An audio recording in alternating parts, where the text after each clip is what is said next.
जय माता दी। गुप्त नवरात्रि की कथा। पीठत नाम के मनोहर नगर में एक अनाथ ब्राह्मण रहता था। वह भगवती माँ का भक्त था। उसके संपूर्ण सद्गुणों से युक्त मानव ब्रह्मा की सबसे पहली रचना से ऐसी यथार्थ नाम वाली सुमति नाम की एक अत्यंत सुंदर कन्या पैदा हुई। वह कन्या सुमति अपने घर के बालकपन में अपनी सहेलियों के साथ खेला करती थी। इस प्रकार बढ़ने लगी जैसे शुक्ल पक्ष में चंद्रमा की कला बढ़ती है। उसका पिता प्रतिदिन माँ दुर्गा की पूजा और हवन किया करता था।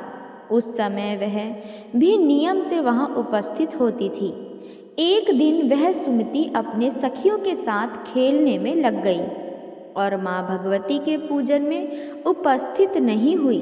उसके पिता को पुत्री की ऐसी असावधानी देखकर क्रोध आया और क्रोध में आकर पुत्री का विवाह किसी कुष्ठी से कर देने की बात कह डाली। पिता के वचन सुन सुमति बहुत दुखी हुई। सुमति के पिता का मान रखा और किसी भी कुष्ठ रोगी से विवाह के लिए तैयार हो गई। लेकिन इससे ब्राह्मण को और भी क्रोध आ गया, क्योंकि उसने देखा कि उसकी पुत्री के मन में जरा भी भय नहीं था। ब्राह्मण ने सुमति का विवाह एक कुष्ठी के साथ करा दिया। सुमति को अपने भाग्य पर बहुत रोना आया, परंतु वह कुछ न कर सकती थी। अब लिहाजा अपने कुष्ठ पति के साथ वह गांव छोड़ वन में चली गई।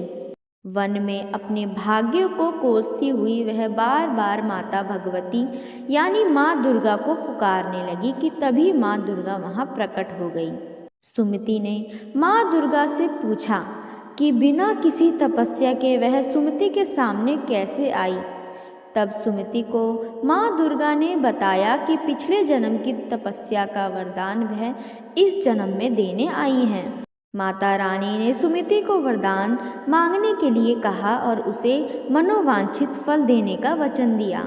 सुमति ने माँ दुर्गा से अपने पिछले जन्म के बारे में जानने की इच्छा जताई। उसके बाद माता रानी ने सुमति को बताया कि वह पिछले जन्म में एक भील की पत्नी थी।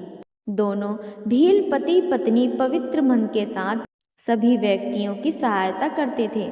लेकिन एक बार भुखमरी के चलते सुमति के पूर्व जन्म के पति ने राजा के घर में चोरी कर ली थी। इसके बाद राजा ने क्रोध में आकर दोनों भील पति पत्नी को कोठरी में डलवा दिया था। राजा की कोठरी में भील पति पत्नी बिना कुछ खाए और पिए रहते थे।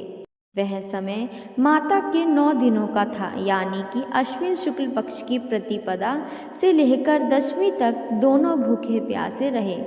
एक तरह से उनका व्रत हो गया।